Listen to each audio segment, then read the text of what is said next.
चला आज ओवीने एक खेळ आणलाय शोधून कुठून तरी. सांग ओवी काय खेळ आहे?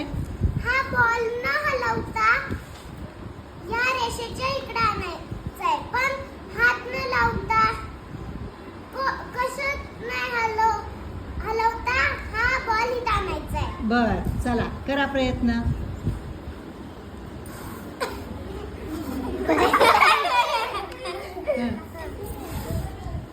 करा करा प्रयत्न करा.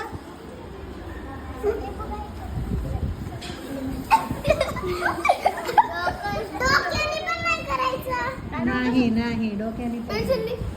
नाही पण पेन्सिल तू हातात धरणार आहेस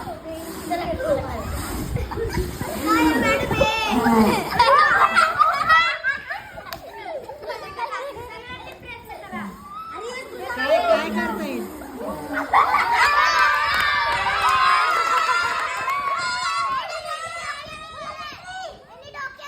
बर बर ठीक आहे. तू सांग ओवी कसा घ्यायचा. मॅडम मुलींना पण आता खूप मारू द्या.